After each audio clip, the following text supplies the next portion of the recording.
Voilà, Moussipé, on a un suivre de Mariam Touré, présidente de l'ONG Assistance Alimentaire d'Urgence. Quand on a un Moussipé, on tient depuis qu'il faut se faire la fille. Alhamdulillah, Rabbil Alamin, comme vous le voyez. Oui, oui, que ça même pas. On a mis un arbre de l'Olioka. Alhamdulillah. Eh, non, oui, Dumbuya.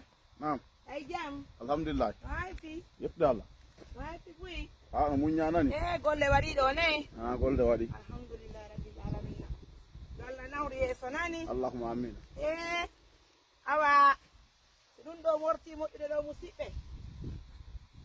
Aray de on prépare so dangol me pomme de terre gelen. Ara wona e son to fe. Son no me pomme de terre. La baba ne. On jarama ton. No hay fi. Golleji di. Awa alhamdulillah. Awa yalla moƴƴi. Wallahi la baba few. Wallu do be ngabe ngebi tokora gajaka. Ay go albarka mon nani. Wallu de ko adon wallahi. Na. Muradu mo juro. Hi. Akatere be morti yanki.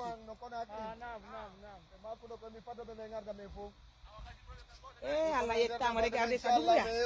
Allah mo ini do honna. Kono wonde ini tile ngesa ba. Ni tenga mo jobere men de. Jobere men assistance alimentaire d'urgence. Arrêtez de galer mon ngesa ba hebi tokala. Assistance alimentaire d'urgence. Papa, comment tu vois ça, c'est bon? Non, ça évolue bien. Tu as beaucoup aimé? Ça évolue bien. C'est vrai ça? Ça, c'est très bon. Ça évolue bien. On est au l'outil armé derrière la nuit. C'est pas ça?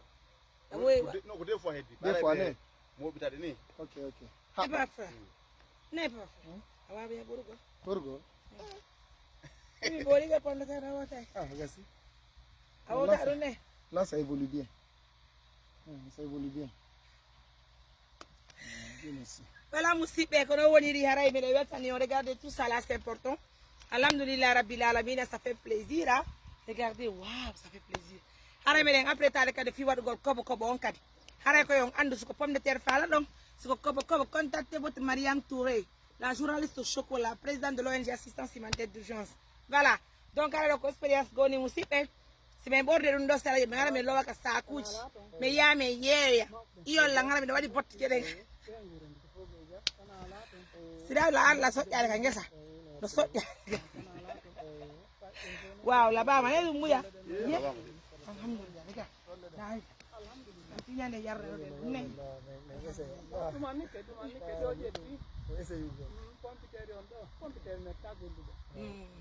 Pompitere me tagudu. Sama di dépense. No woni. Non ko sama di dépense. Yalla moƴƴi.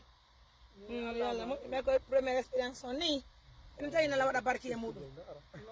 Mesdames, messieurs, merci à tous de la confiance, de la fidélité. C'est votre Mariam Touré.